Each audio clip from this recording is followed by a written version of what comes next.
Amigos, amigas, ¿qué tal? Bienvenidos una semana más a Solidaridad en Teleasturias, el rincón que dedicamos a la actividad de la cooperación al desarrollo, de las organizaciones que trabajan en ese campo. Hoy tenemos con nosotros a una de las organizaciones pequeñas, podemos decir. Tal vez el nombre no es de los que más nos suenan, pero vamos a acercarnos a esta labor que desarrollan desde aquí, desde Asturias. Nos acompaña María Greciet. María, muy buenas. Hola. ¿Qué tal? ¿Cómo estamos? ¿Bien? Bien, sí. Aquí está. María Greciet es integrante de una organización que se llama Arcoiris.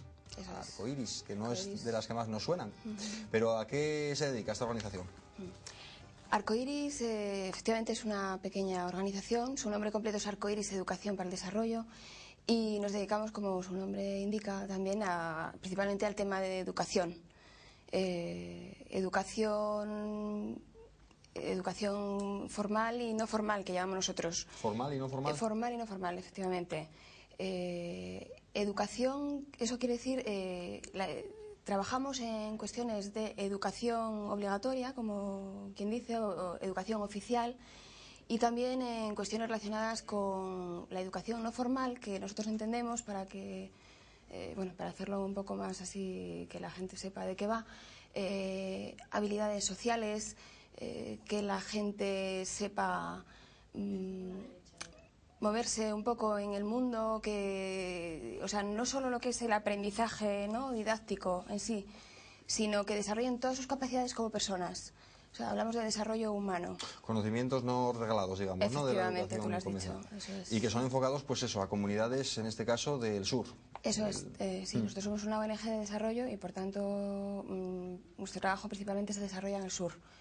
Tenemos también muy presente la educación para el desarrollo, que nosotros hablamos de este tipo de educación, la educación que haríamos aquí, o la divulgación de lo que es la necesidad de que el mundo sea solidario, de que el mundo sea igual para todos, de que todos tengamos las mismas posibilidades. Y entonces intentamos difundir un poco toda esa idea entre la gente aquí. O sea que también hacéis proyectos de cara al interior, digamos. Eso, esa parte la tenemos un poquito abandonada porque somos muy poca gente. Estamos 15 personas, 12, 15. Entonces, en principio, nuestra labor mayor se centra en los proyectos, efectivamente. Sí, pero de vez en cuando asistimos a medios de comunicación o damos charlas en los colegios. Cuestiones de este tipo. ¿Es más complicado trabajar siendo una organización pequeña o a lo mejor permite controlar más de cerca los proyectos que se hagan? Pues hacer a lo mejor menos cosas, pero hacerlas, digamos, con un mayor control. Sí, efectivamente. Yo creo que es fácil, ¿no?, hacer un seguimiento de nuestros proyectos, relativamente fácil, porque son una docena de ellos y entonces pues son como algo muy nuestro, ¿no?, que además, en la medida que podemos, pues siempre hay una persona que se desplaza allí para conocerlos, ver cómo van, recibir los aportes de la gente de allá, ¿no?, que nos parece también un elemento fundamental, tener muy en cuenta cómo quieren orientar sus proyectos, porque en realidad son de ellos, ¿no?, la gente que vive en condiciones que todos sabemos no son las que deberían ser, ¿no? ¿Cómo nació Arcoiris? ¿Por qué se puso en marcha? ¿Por qué Arcoiris? ¿Por qué Arcoiris? Pues Arcoiris nació antes del año 1990, nació en 1990 como ONG seria, como quien dice, oficialmente. Pero la labor de Arcoiris se remonta varios años atrás. Y todo empezó con un grupo de personas asturianas que se desplazaron a Malawi. Allí ya trabajaban otras ONGs y otra gente, en concreto, por ejemplo, estaban Médicos del Mundo. Y entonces, ante una serie de necesidades vistas, no les quedó otra opción, ¿no? Fueron gente con unas inquietudes ya y muy solidaria. Y la fundadora de nuestra ONG es Solina Riaño. Entonces, en realidad, ella y otra gente, que ahora mismo no voy a dar todos los nombres, pero ella fue la que movió el asunto y hasta aquí hemos llegado. Ya desde ese entonces, inicio se tenía ya presente el tema de la educación, ¿verdad? Sí, la educación muy presente. Allí principalmente se vio toda la problemática de África, algo terrible, ¿no?, hoy en día. Pero en aquellos años ya empezaba, ¿no?, todo el tema del SIDA, el hambre, el 42% de los... hay 42 millones de personas, en el mundo seropositivas y el 70% de esas personas están en África y en concreto es Malawi, Tanzania, Kenia, Uganda, hay varios países y uno de ellos es Malawi. Entonces es un problema que atenaza a toda aquella sociedad y que está produciendo verdaderos estragos. Mientras estamos hablando, precisamente teníamos ocasión de ver algunas fotografías que nos habéis traído de la labor de Arcoíris, y ahora tenemos además un vídeo que precisamente ilustra el trabajo que realizáis en este país, en Malawi. Efectivamente, esto que vemos ahora es el hospital de Malale, donde hay un centro nutricional en el cual precisamente el año pasado se ha creado un comedor porque allí iban madres con niños totalmente, o sea, van madres, se atiende a madres con niños totalmente nutridos, llevan incluso a sus hermanos. Gran parte de las familias están afectadas por SIDA. Bueno, lo de África es tan tremendo que ponernos ahora a contarlo es terrible, ¿no? Porque la vida de estas personas está llena de funerales, o sea, se les mueren tíos, parientes cercanos, conocidos. Entonces es un auténtico drama. Y aquí en este vídeo vemos a los niños esperando que se les atienda. Lo que decimos, aparte de hospital, es comedor. O sea, tienen una zona de comedor, otra asistencia sanitaria. Antes los niños tenían incluso que comer en el suelo, por los pasillos, rodeados de polvo, de mosquitos también, con la posibilidad de otro tipo de enfermedades, ¿no? Que muchos de ellos también, ¿no? Tienen malaria y... Bueno, es difícil contarlo todo, ¿no? En cuestión de minutos, pero la situación es realmente dura. Y entonces, bueno, yo creo que en este sentido en Malawi se han hecho cosas, ¿no? Entonces tenemos el hospital de Malawi, hay en Chesi también un centro de atención a niños huérfanos. Y bueno, te puedo seguir contando de Malawi o de otros sitios, ¿no? Dice que en Malawi me pierdo. ¿Cómo hacéis precisamente para pues conseguir los fondos al final que se traducen en una iniciativa como esta? Bueno, pues como la mayoría de las ONGs, bueno, tenemos fondos que aportan socios y bueno, gente que quiere colaborar en definitiva. Y después también, claro, funcionamos con subvenciones, principalmente subvenciones de los ayuntamientos. Casi todos los ayuntamientos asturianos más fuertes están poniendo su granito de arena. El Principado de Asturias también. Y bueno, también ha habido en ocasiones esporádicas ayudas de otros ayuntamientos, de Andalucía, por ahí también tenemos una pequeña sede de la Caixa.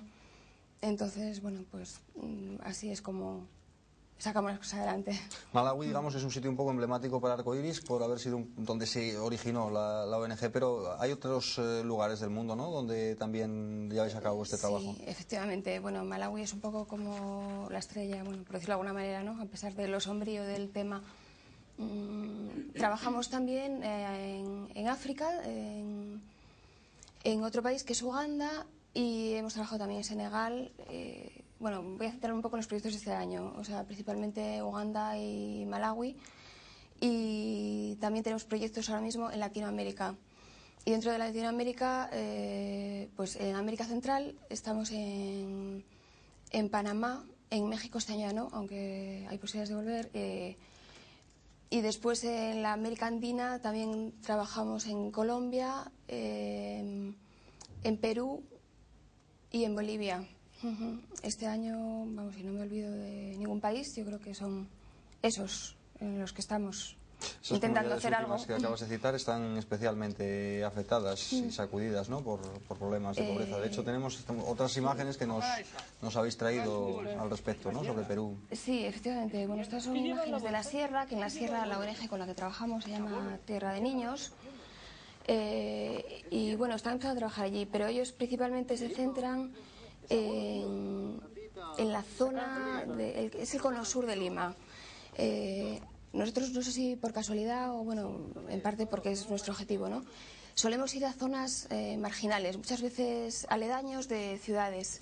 Y trabajamos eso con gente joven, principalmente con niños o con jóvenes en situaciones de marginación social, ¿no? Son pues sectores abandonados, cercanos a lugares ricos, si se quiere, la mayoría de ellos, pero que están viviendo situaciones de auténtica miseria. Entonces, por ejemplo, en Perú, en Lima, pues en el entorno de Lima es una zona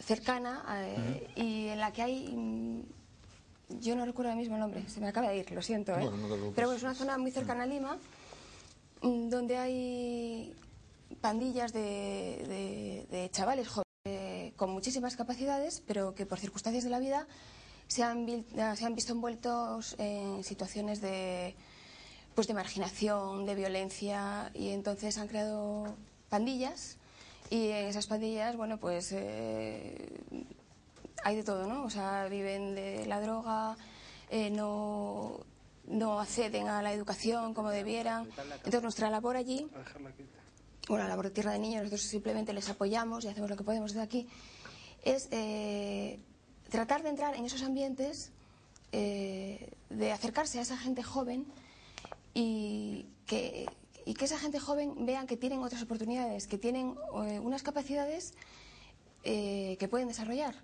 Entonces, entre esos jóvenes hay muchos que son líderes, son los que mueven esas pandillas. Nuestra labor se centra principalmente en esa gente, ¿no?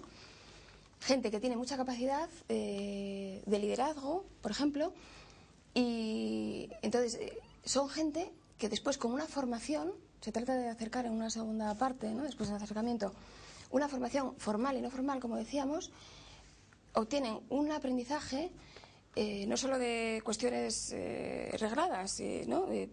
Bueno, adquieren esa formación humana que esa formación humana también, ¿no?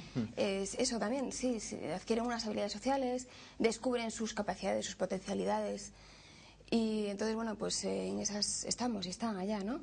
En hacerles ver, ¿no?, que hay otras posibilidades, que además ellos pueden ayudar a sus propias familias, que pueden sacar adelante a zonas que están deprimidas, o sea, pueden cooperar en el desarrollo local, y que, bueno, que eso les va a dar, ¿no?, una satisfacción. Aparte que aprenden a disfrutar en cuestiones, por ejemplo, culturales, ¿no? Tienen cursos de arte, se les enseña cuestiones relacionadas con temas de salud, y bueno, yo creo, ¿no?, que es una forma de que estos chavales, pues eso, salgan adelante, ¿no?, y sean felices y se den cuenta de que ellos también pueden cooperar a que ellos, su gente y el mundo sea mejor. Sacarles ese cúmulo de circunstancias desgraciadas, ¿no?, para que puedan tener otras miras, otros objetivos, y a partir de ahí ellos mismos incluso servir de ejemplo, ¿verdad? Eso es, sí, a otros chicos. Y de momento el resultado además está siendo muy satisfactorio. Sí. Y la gente que está trabajando allí, bueno, en todos los proyectos, todas las contrapartes con las que trabajamos y a las que apoyamos, son gente muy eficiente en general, ¿eh? Y entonces es gente ilusionada con el tema, que cree en la persona y que luchan de verdad, o sea, están metidos en la vida de estos chavales como si fueran ellos, o sea, y lo que te digo, eso da una satisfacción increíble. Qué importante herramienta la educación, ¿verdad?, para combatir precisamente todos estos problemas, todas estas lacras de la humanidad que... Eso es, sí, yo personalmente, pienso que es la llave maestra, ¿no?, para sacar adelante este mundo. La educación en valores, no solo allí, sino aquí, o sea, veo que podemos hacer una gran labor, a veces decimos, bueno, es que no hacemos nada, pero sí se hace, o sea, yo creo que un poco es mucho. Y entre la gente que conocemos, los niños, nuestros hijos, nosotros podemos hacer muchísimo. Estamos viendo cómo continuamente en televisión los bombardean con imágenes violentas, es una auténtica catarata, ¿no?, de guerras que les entran por los ojos. Aprenden a matar con los videojuegos. Entonces estamos creando una sociedad conflictiva, una sociedad difícil. Y yo creo que educar en valores es esencial. Educar para la paz, educar en los derechos humanos, dar una educación medioambiental. Todo eso tiene una trascendencia enorme que ahora no vemos, pero que si estuviéramos en ello, pues a la larga redundaría en un mundo espléndido, ¿no? Sí.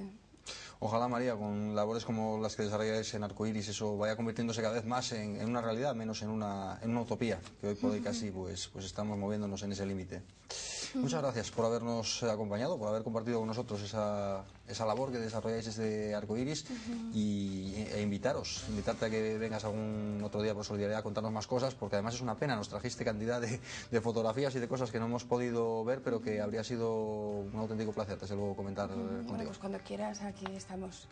Muy bien. Y bueno, comentar también que si en algún momento queréis echar un cable, alguien quiere echar un cable, ponerse en contacto con nosotros, igual que con cualquier otra ONG de desarrollo, pueden acercarse o mirar la página web de la coordinadora, donde casualmente estoy ahora trabajando, y allí pues pueden encontrar información. Lo digo porque nuestra ONG no tiene de momento web, trabajamos en ella, pero allí les daremos información de todas las ONGs que trabajamos y que intentamos ser una piña para poder pues hacer funcionar todo este mundo que en definitiva es algo muy nuestro y que a todos nos interesa sacar adelante, ¿no? Claro que sí. Muchas gracias, María. Bueno, gracias a ti, Manolo. Vamos a hacer una breve pausa. En unos instantes estamos de nuevo con todos vosotros y con vosotras.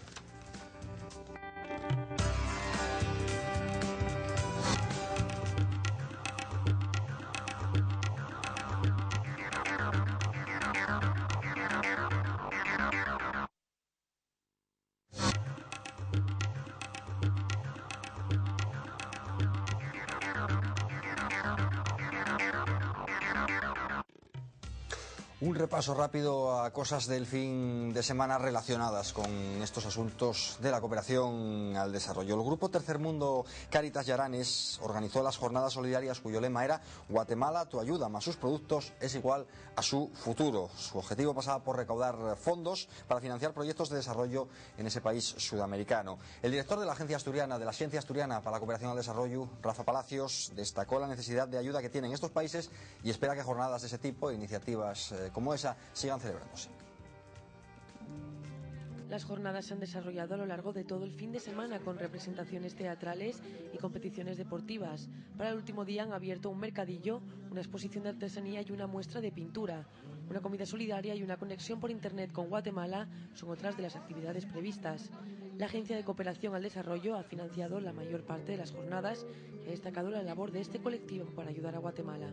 Si queremos que la cooperación se desarrolle, que la solidaridad aumente, que la defensa y promoción de los derechos humanos esté pues en la hacienda y en la cartera de todo el mundo, pues esto ya es imprescindible. Nosotros, y un apoyo pues económico, cubriendo algunas de las necesidades para organizar estas jornadas, pero también, y a la vez, lo más importante, pues dar todo el apoyo pues político también a todas las ONGs, a todas las organizaciones que están peleando, llevando a las personas, sacando a las personas a la calle.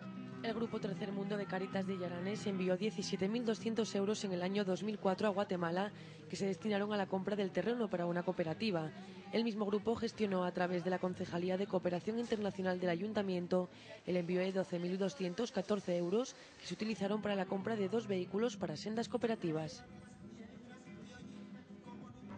Bueno, pues mientras eso pasaba en Yaranes, en Avilés, y como bien sabéis, porque lo contamos aquí en Solidaridad hace una semana, en Oviedo, el día 24, se desarrollaba la fiesta de la solidaridad, este año bajo el título Un día para la esperanza, dedicada a millones de personas del sur que viven, o más bien malviven, de la agricultura, como los campesinos, por ejemplo, de Burkina Faso, que era el ejemplo que nos ponía en este caso Intermón Oxfam en esa fiesta de la solidaridad. Una fiesta que comenzaba a primera hora de la mañana y en la plaza del Ayuntamiento betense y que se prolongaba durante todo el día. Allí, pues quienes tuvimos ocasión de acercarnos, pudimos conocer de cerca el trabajo de Intermón Oxfam en proyectos de desarrollo y ayuda humanitaria, descubrir cosas como el comercio justo, informarnos de las campañas de Intermón Oxfam y participar en juegos como Sembrando Esperanza.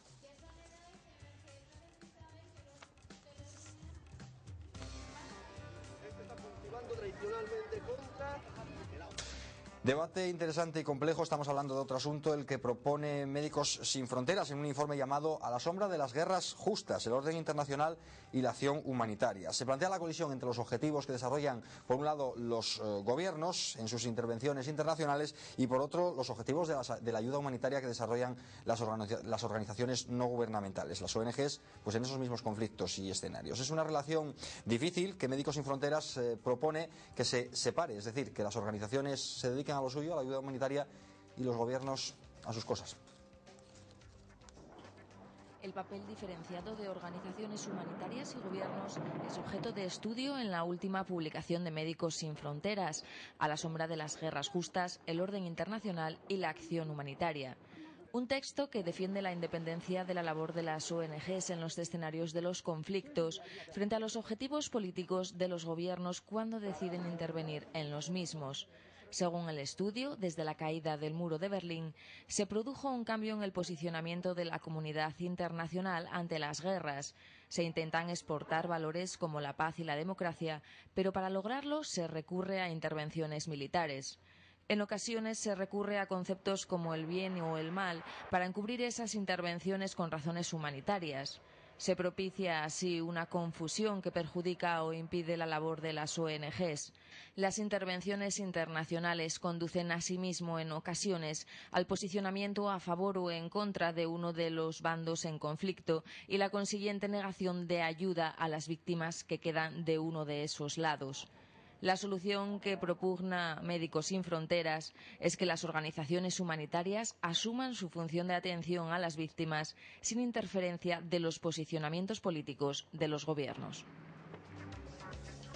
Pues en la entrevista que mantuvimos con Arcoiris, con María Greciet, hablamos precisamente del asunto que ahora vamos a retomar, el de la educación. Lo que pasa que ahora desde una perspectiva más global, mundial. El número de niños y niñas que van a la escuela en el mundo es mayor que nunca, pero todavía son demasiados y demasiadas, sobre todo demasiadas, los que no lo hacen, en los países más pobres, claro.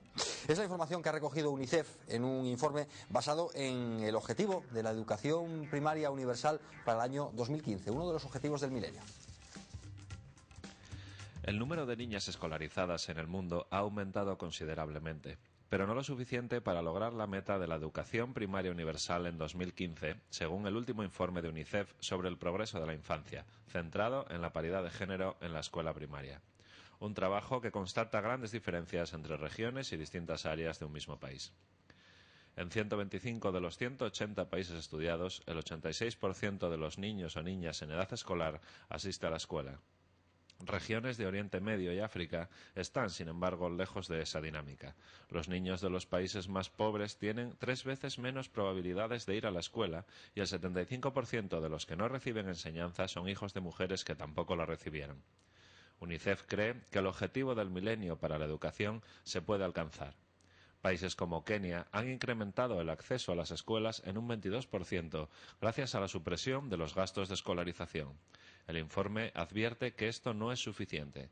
Hay que invertir además en políticas que mejoren la calidad de esa educación. Una cuestión que pasa por el incremento de la ayuda internacional a la que solo se destina un 0,25%. Recientemente, España acordó la cancelación de la deuda de Argentina a cambio de que este dinero sea invertido en enseñanza. Una iniciativa interesante, esa de España, en este caso con Argentina. Pero ya veis que lo que se dedica a la cooperación internacional todavía es una cantidad que está muy lejos de ese famoso 0,7% que se reivindicaba a lo mejor pues con más ímpetu hace tiempo. No tenemos más cosillas, emplazaros únicamente para dentro de una semana, para que estéis aquí en esta cita con Teleasturias y con Solidaridad. Hasta entonces.